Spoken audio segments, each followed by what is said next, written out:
আসসালামু আলাইকুম ভিউয়ার্স। আমরা প্রতিদিন নিজের জন্য কাজ করি, আজকে আমরা মানুষের জন্য কাজ করার চেষ্টা করব। আমরা যেই বিল্ডিংয়ের মধ্যে থাকি এই বিল্ডিংয়ের সামনের একটা রাস্তা, এই রাস্তার কিছু অংশ ভাঙা আছে। এই ভাঙাটা একটু বেশি, যার কারণে যে কোনো গাড়ি এই দিক দিয়ে যাওয়ার সময় চাকাটা ভেতরে চলে যায়। একটু বেশি ভেতরে চলে যাওয়ার কারণে গাড়ির নিচের অংশটুকু রাস্তার মধ্যে লেগে যায় এবং খুব জোরে শব্দ করে এবং গাড়ির খুব সমস্যা হচ্ছে। আমার নিজের গাড়িটাও এই দিক দিয়ে নেওয়ার সময় আমার গাড়ির সমস্যা হচ্ছে। এই কারণে আমি ভাবলাম এই ভাঙা জায়গাটা আমরা নতুন করে মেরামত করে দিব কিভাবে আমাদের সামর্থ্য অনুযায়ী। প্রথমে ভাবলাম আমার গাড়ি দিয়ে আমি কিছু এই ইটের টুকরা অথবা ভাঙা কংক্রিট অথবা রাস্তার ভাঙা টুকরো এনে আমি রাখবো, এই ভাঙা অংশের মধ্যে ফেলবো।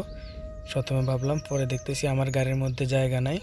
তারপর কি করলাম, আমাদের রুমে থাকে সত্তার ভাই, ওনার একটা ট্যাক্সি আছে। সত্তার ভাইকে বললাম, সত্তার ভাই চলেন আমরা এই রাস্তার ভাঙা অংশটুকু মেরামত করি। সত্তার ভাই বলার সাথে সাথে রাজি হয়ে গেছেন।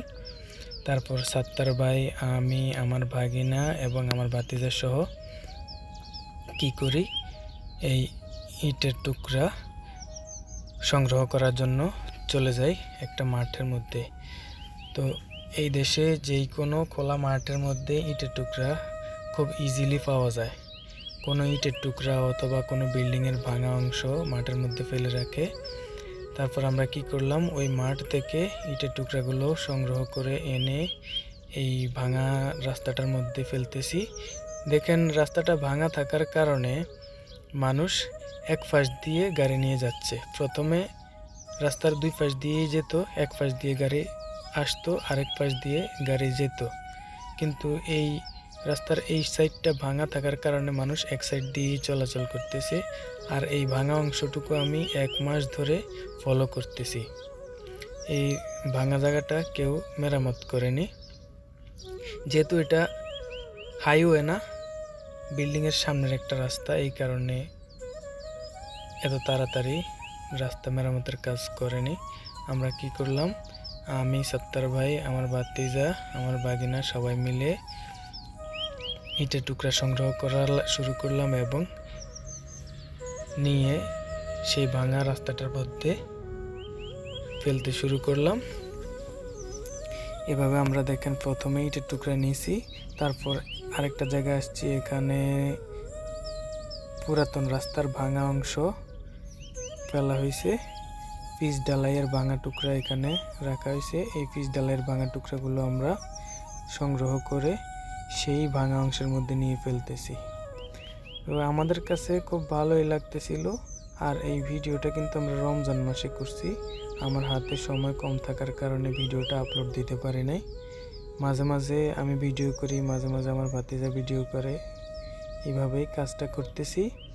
আর এই ভিডিওটা দেখানোর প্রধান কারণ হচ্ছে, আপনাদের বিল্ডিংয়ের সামনে যদি এরকম ভাঙা রাস্তা থাকে, আপনারা কারো অপেক্ষা না করে আপনারা নিজেরাই মেরামত করে দিতে পারেন। কুয়েতের কিছু জায়গাতে আমি গেছি, সেখানে শত শত হাজার হাজার মানুষ বসবাস করে, কিন্তু তাদের বিল্ডিংয়ের সামনেই এরকম ভাঙা রাস্তা আছে। তারা কিন্তু চাইলে মেরামত করতে পারে। বাংলাদেশের মতো এমন না যে ইটের টুকরা পাওয়া যাবে না, চাইলে সব কিছুই পাওয়া যায়। আমরা যখন ইটের টুকরাগুলো এই ভাঙা জায়গার মধ্যে ফেলতেছি, ঠিক তখন একজন পাঞ্জাবি লোক এসে আমাদেরকে সহযোগিতা করতে শুরু করলো এবং ধন্যবাদ জানালো। ভিউয়ার্স, যতক্ষণ পর্যন্ত আমাদের কাজটা শেষ না হবে ততক্ষণ পর্যন্ত আপনারা আমাদের ভিডিওটা দেখতে থাকুন। আর আমার ইউটিউব চ্যানেলের নতুন ভিডিও পেতে হলে আমার চ্যানেলটি সাবস্ক্রাইব করে বেল আইকনটি প্রেস করে রাখুন। আর আমাকে ফেসবুকে ফলো করতে পারেন। তো আপনারা দেখতে থাকুন, আমরা কাজ করতেছি।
ভিউয়ার্স, আমাদের কাজ করা শেষ।